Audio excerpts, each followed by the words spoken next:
Hitting revenue targets is hard and requires constant hustle. Last quarter's success is already forgotten. Learn the mindset and tactics of today's most successful revenue producers in B2B marketing and sales. We call this the revenue hustle. I'm your host, Tom Hessen, navigating you on this journey. Today's show is sponsored by 9 Lenses, an interactive assessment platform that enables you to add instant value to your buyers and allows your sales team to tailor business conversations focused on the pain points each and every time. Check them out at 9lenses.com. Hi, this is your host of the Revenue Hustle, Tom Hessen, and it is my distinct pleasure to welcome Subha Shrinivasan to the Revenue Hustle. Subha, welcome to the podcast. Thank you, Tom. It's a pleasure and honor to be with you today in this podcast. I'm really excited and looking forward to having some good conversations about revenue with you. Yes, I know. I'm excited for this too, Subha. So you are the Vice President of Customer Success at Rakuten. Tell us a little bit about your role. What does customer success mean? Like, what is that responsible for? And I know it's a very big organization, big footprint geography-wise. So just introduce yourself for us. Yeah, sure. So I'm the Vice President and Global Delivery Head of Customer Success for Rakuten Symphony for their unified cloud business. Right? As you can understand, Rakuten Symphony is a software company that is helping the world roll out massive network, telecommunications network across the world with software so that the cost gets come down and the rollout and the mobile connectivity is available for everyone faster. That's our why, right? We want mobile connection for the entire world. That's what we are aspiring towards. And in my role, I am responsible for customer success, which is the first order of business, which I always tell my team. The sales has told something, but it is now upon us to make that a reality. We walk the talk, right? Whatever has been promised, whatever has been committed in terms of products and services, it is now the job of customer success team to be able to deliver that and then have the customer really understand that we do have the capability, our product meets their business needs, and then partner with us for the long haul. I always tell the team, customer success is what makes the long haul, the long relationships possible. And we also take care of support, right? Along with global delivery, rollout, etc. My team is also responsible for support where we work with the operations team and support them in all cloud-related delivery, SLAs, and KPIs. Our job is to make sure that we are 24/7 on.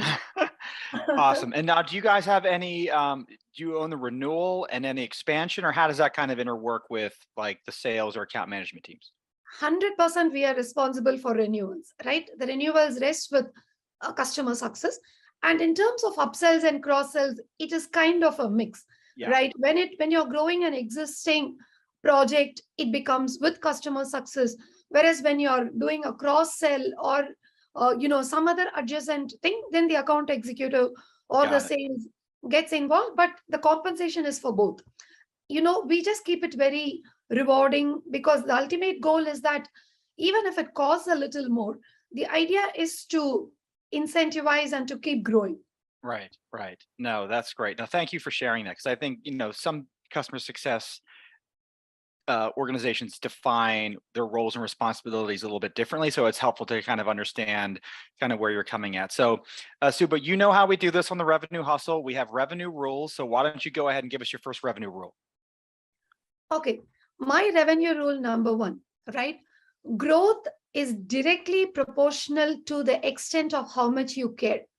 How much you care about your customers' growth, your customers' overall successful meeting their end objectives and they being able to deliver to their end customers. You got to care all the way till the end of the chain. And that's the first rule I follow, right? Everything aside, you got to genuinely care. So customer first, right? Customer I mean, that's first. And so I like the word how you say care, because I mean, there's a lot of things we do for customers, right? Because we know customers are important. Without them, we wouldn't have jobs, right? Like all those sorts of things.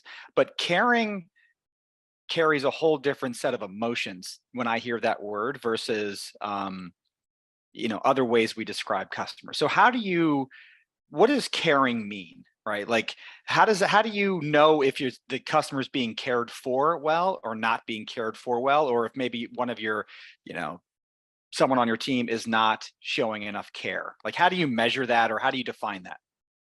Okay, I mean that's pretty straightforward, right? We know that we have cared right and we have cared well by three main metrics. One is the customer stays with us, right? Renewal, which is measured by renewal. The logo is with us not just for a year or two, but for a prolonged period of time, which is an indication that we have won their trust, not just by through relationships, but also through products and services, etc. So the first order of business where I measure the successful delivery of what we call as care is the development of trust and the fact that the customer continues to do business with them. That is level one, right? The level two is when they start going and referring us to their partners in the same organization. You know what? You have this problem. This team, this person, this organization could be a good business partner, right? They just don't stop with their sphere of circle, but they go start telling about you, making those recommendations, and they're happy to give referrals if Right. you go and ask, etc. Right? That is the second level which I measured. Okay, you've crossed a certain threshold. Now you've gone to the next level of trust, right? Because in Right. this day and age, we don't refer businesses that we don't know whether they will deliver or not, right? Right. The third level, where you've really, really surpassed everything and done well, is the customer just goes out on their own and talks about you in social media, or they comment about your products in your social media. They just go rave about you openly, right? Expecting nothing out of it. And they are happy to share their, Right.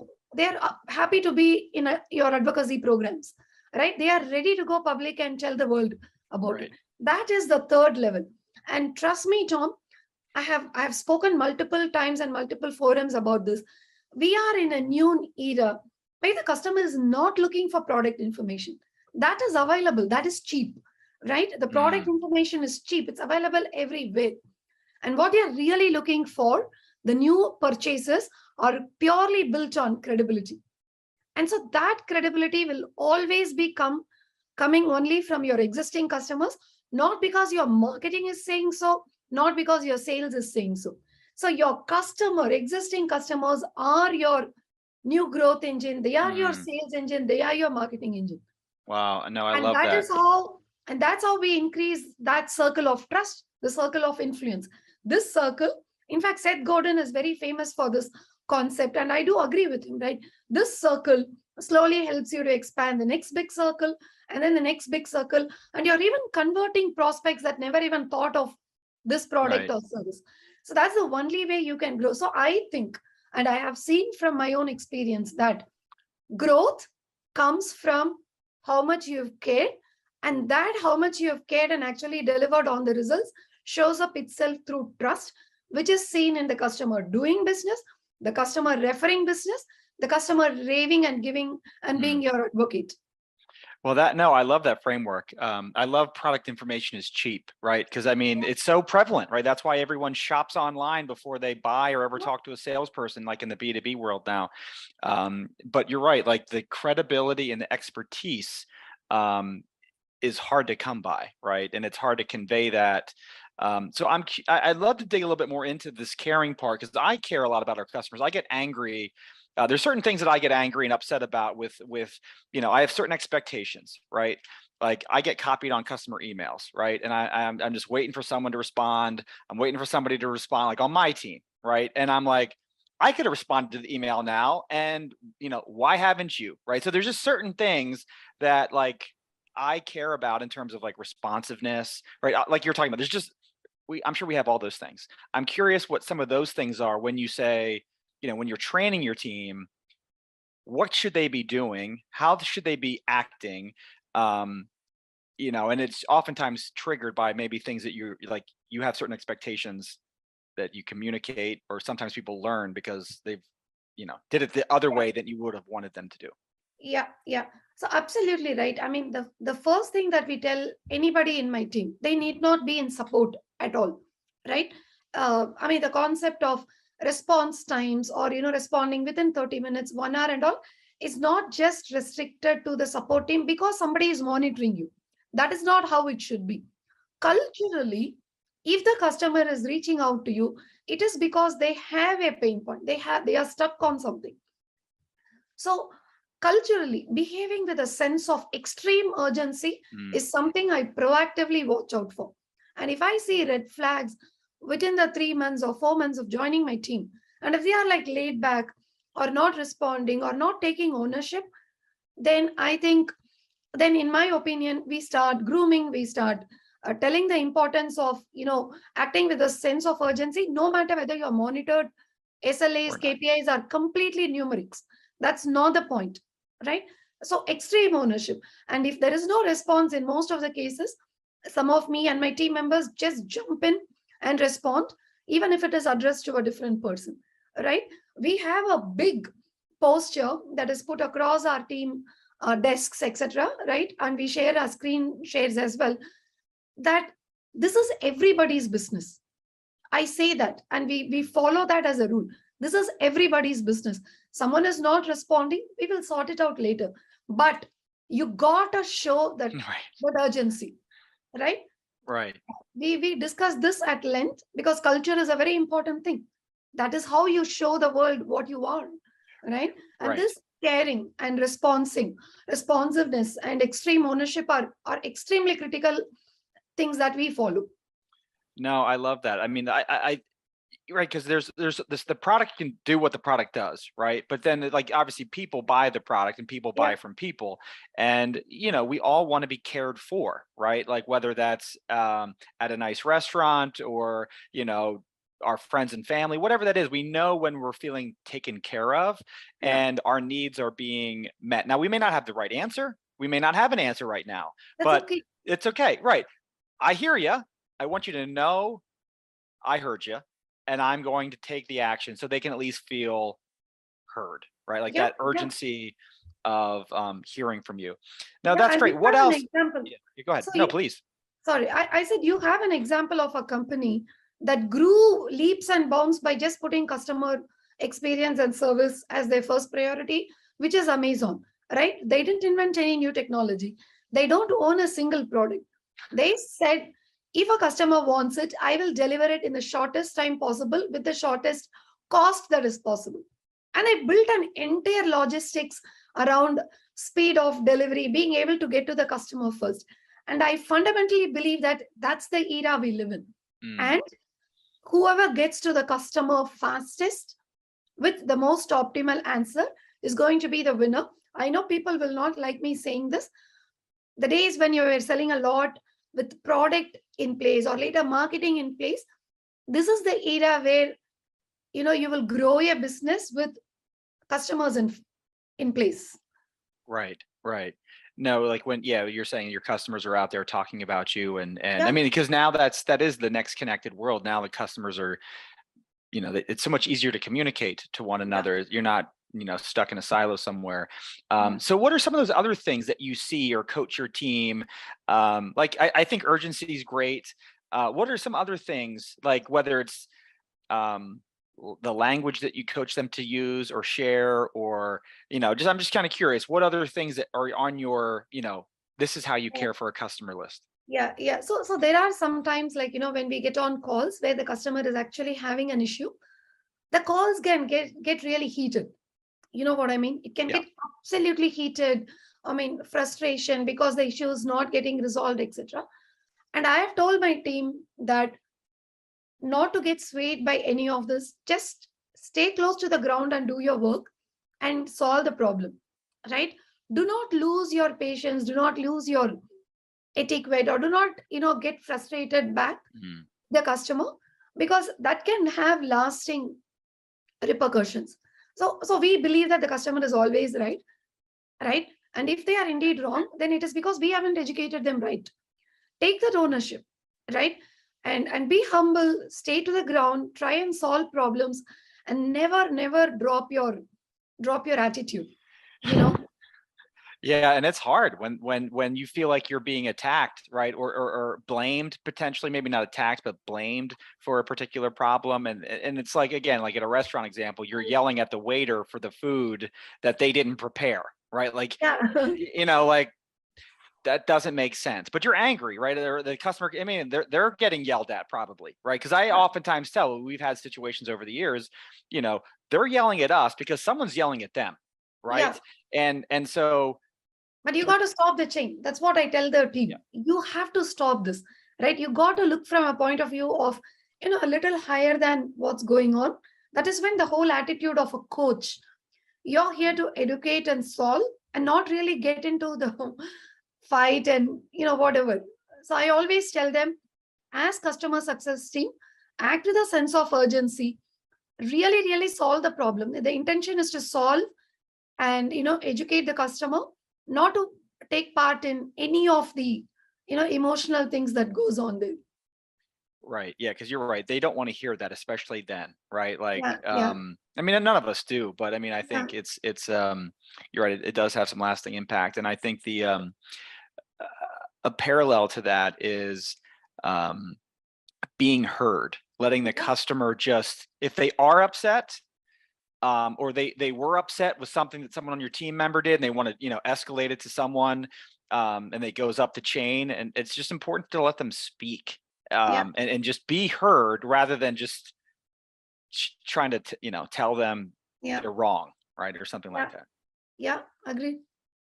So no, that's great. And no, the caring, like, do you have any examples of how you've seen the caring manifest itself with customers, like being the raving fan, or like when you do those things well? You talked about the three levels: they renew, they refer, when you're asking them, but then they're just out there talking in the marketplace. Like, do you have any stories of just things that make your heart feel good when you see a customer and you're like, okay, we serve them well? Oh, there are multiple, right? There are multiple customer stories, but I mean, stopping short of mentioning Sure. their name, right? There was a customer, like, who were a major fan of our competition, right? And we were actually, Rakuten Symphony acquired Robin, and I am part of Robin, which is a startup. And we had really big names in competition out there. And this customer was exploring a new Mm. technology. The first year, they hated us because it was a management decision to try this new product. And they would get very frustrated because the product had bugs. Of course, we were a startup. So we poured all our soul, heart, and energy into making it work, right? We fired on all grounds. Like, we built the relationship. We were always on standby. We made the product work. We improved the quality. The second year, the sponsors started coming and talking to us, right? The director level people. Hmm. They started, because earlier they never used to come, right? They started talking. They started sharing the roadmap. They started sharing the pain point, etc. Renewals went on, every December, like, time frame. I used to be very scared.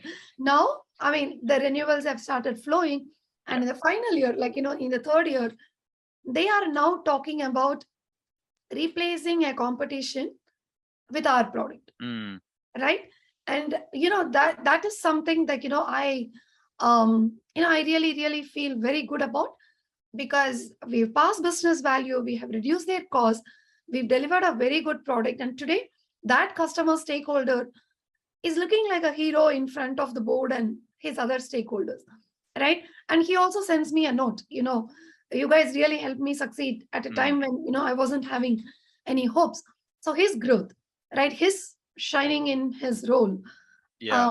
and putting that trust with us for 3 years, and it worked out mutually for both of us. I think that is one incident, one happening, which I'm so happy and proud of. Yeah, no, that's a great example. I mean, because and especially I certainly know, as a young software company, that the early challenges of getting the product to live up Yeah, to what you want it to be, and sometimes you have to use your people to yeah, over service that customer, because the product may not be able to do everything that you want it to do yet, and so you kind of have to kill them with kindness on the people side, and be able to be available in ways that you may not otherwise be. While you're hardening your product, right?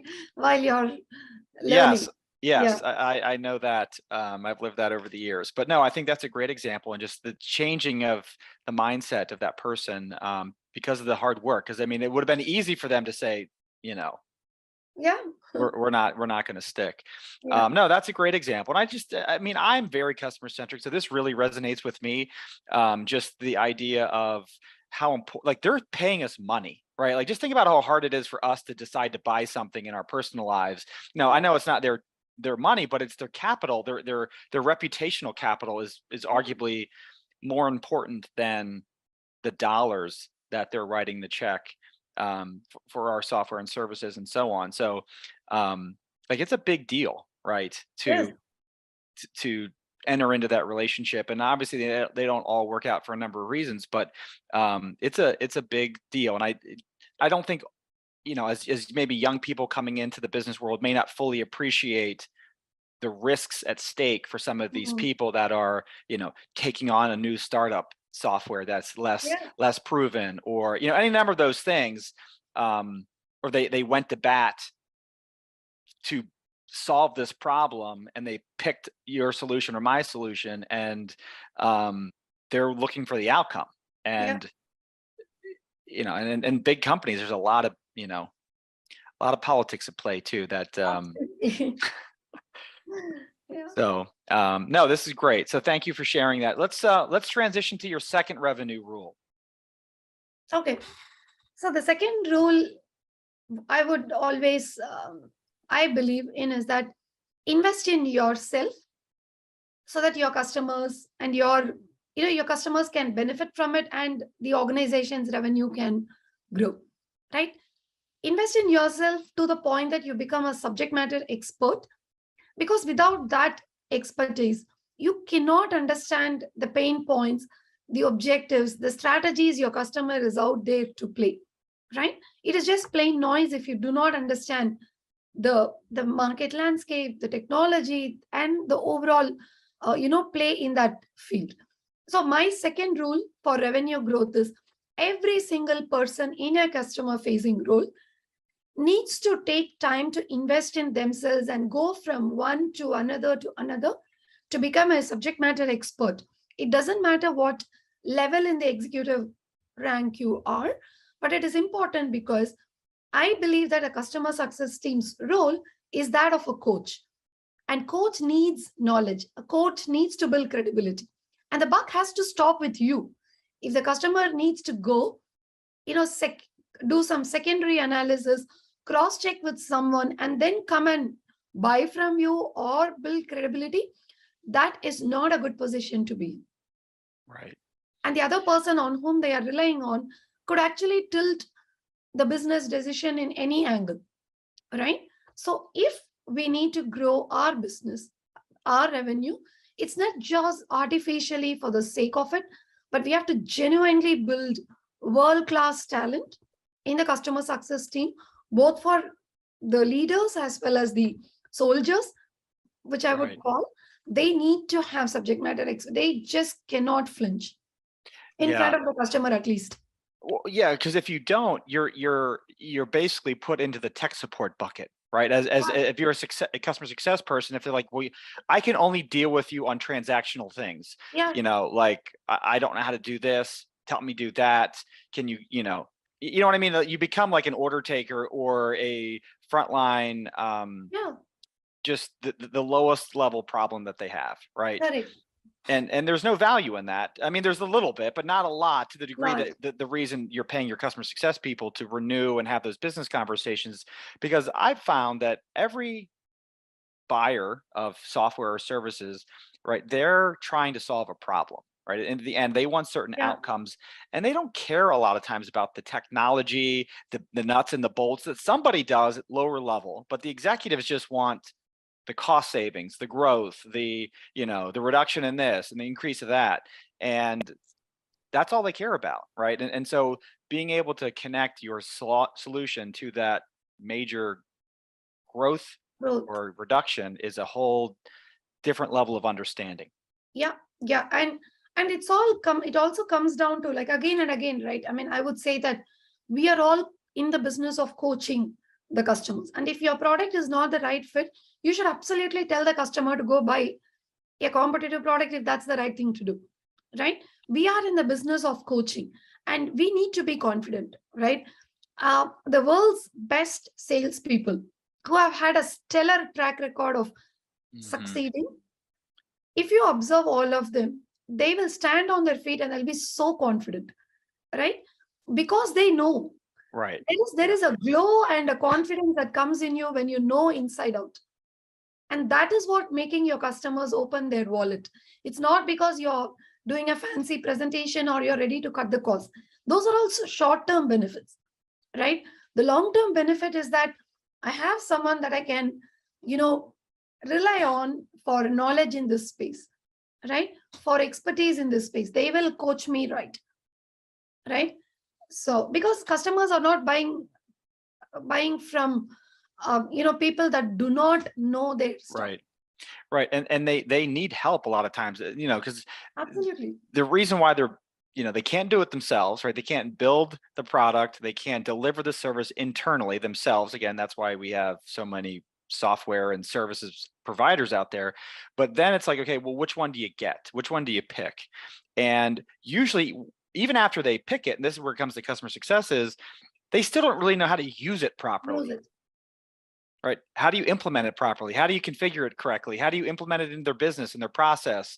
Because there's a lot of good software that's poorly adopted that fails to achieve the outcome, right? Yeah. It's not the tech's fault or your CS team or whoever it may be. So there's a million and one reasons why they still need help. No, I'm actually scared, Tom. Like, see, this customer success team is a new thing, right? It started in the COVID because you wanted somebody to handhold the customer throughout the process. You couldn't do what you were doing because the sales guys would sell and then, hand off to support or whatever. But I'm really scared by a trend that I'm observing in the market that, CSMs are also falling back into being transactional, right? Doing coordination, etc., and not really going up the value chain to being a subject matter expert. Oh, subject matter expert, let me call an architect. Let me call the support engineer. I'm not saying you sit and solve the problem, but at least build enough knowledge so that you can engage with various stakeholders and connect their expectations to your product. Because I tell you, you're always selling. You're always selling, right? And you don't have to sell by sharing a price or anything, right? Selling also comes when you make that interlock with the stakeholder on the point about your product and services. There are always these opportunities, right? In casual conversations, in business meetings, there are always opportunities to sell. And if you don't know your stuff, you're missing on every such opportunity, right?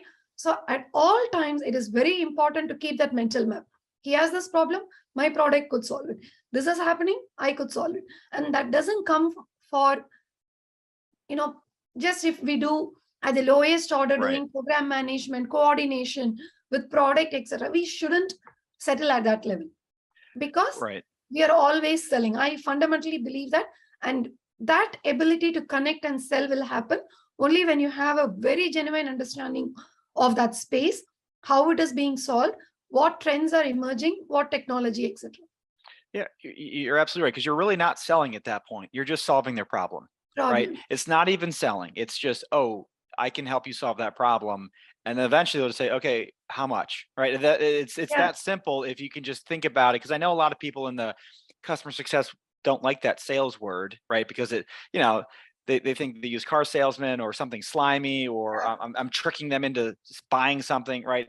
There's still some of that mentality, or that's not my personality, right? Or whatever the explanation is. But if you think about it as a coach, or I'm just solving their problem. And pattern recognition or investing, like you're saying, selling becomes a lot easier when you're not pushing, right? You're just coaching. You have built credibility and you're sharing the facts, right? And let the customer choose. I think, how much ever customer success hates it, the word sales, I think what I fundamentally believe that there is a paradigm shift in the way we are selling.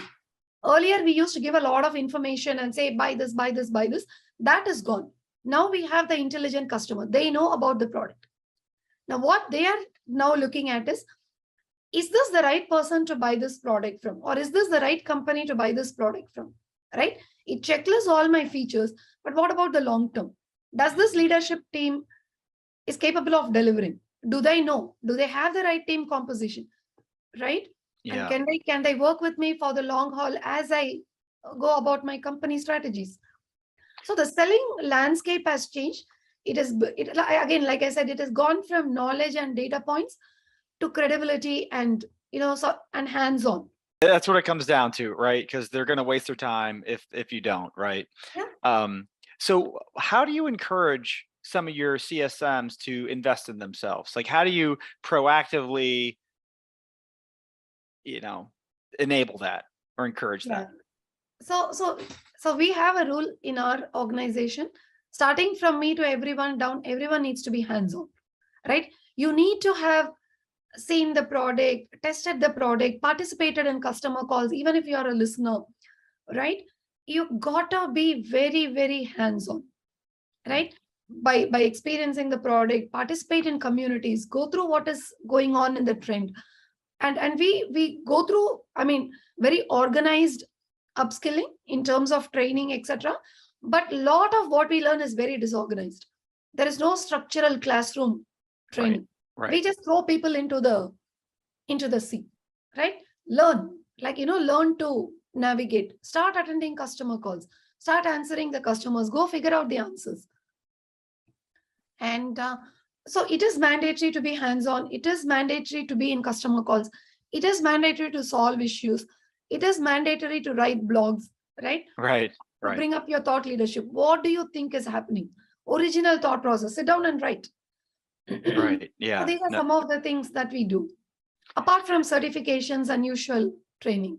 Right. And then it's just like reading like what's happening in the marketplace, right? Or just like taking a general, like it goes back to caring, but it's caring for yourself now, not caring for the customer. It's caring for, you should want to learn because you're going to be caring for the customer even better, right? Like that's basically how you're connecting these two.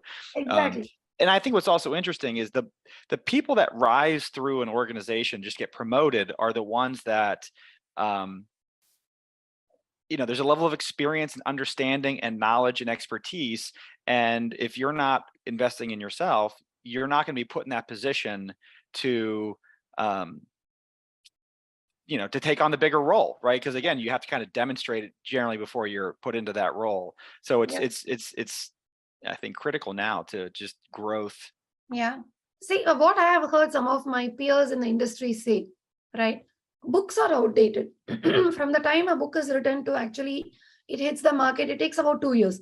So we used to read a lot of business books, etc. Some of them are great even now, but the time changes so fast that what happens in the books is actually gets outdated by the time it reaches our hands, right? So the greatest source of knowledge these days is communities, right? And blogs. So we just go actively participate in communities and just join conversations, right? Hey, this is a problem in the industry. This company reported this. What is going on? That kind of thing. And very, very proactively read blogs. Right. Because those are very, and I think just doing, like you're saying, listening to the customers and being asked to do something, right? It's very uncomfortable the first time or second time or third time. You do it enough times, you're like, okay, I've done this 1,000 times. But it's being comfortable being uncomfortable, because I think I was talking to another CS executive and they're just saying learning is such a critical skill for CSMs because that's all they do. They just are constantly learning. Absolutely. And I would always tell my team, right? I'm in the business of building your confidence. That's what I'm here for, right? And I'm going to do that by doing everything that's uncomfortable, right? Because if you're not confident, the customer loses confidence and it impacts the entire company. So they need to present themselves really well on all fronts, right? Communication, subject matter expertise, attitude, the ability to listen and not keep interrupting with their own thoughts, right? Yes.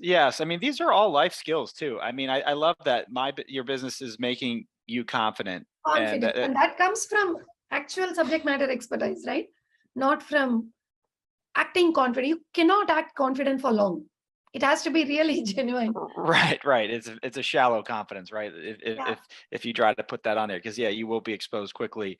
But I think it's important too, like to try to put our people in situations of discomfort, so that they can. That's where they grow, right? If Yeah. you're comfortable, you're not growing, right? And Yeah.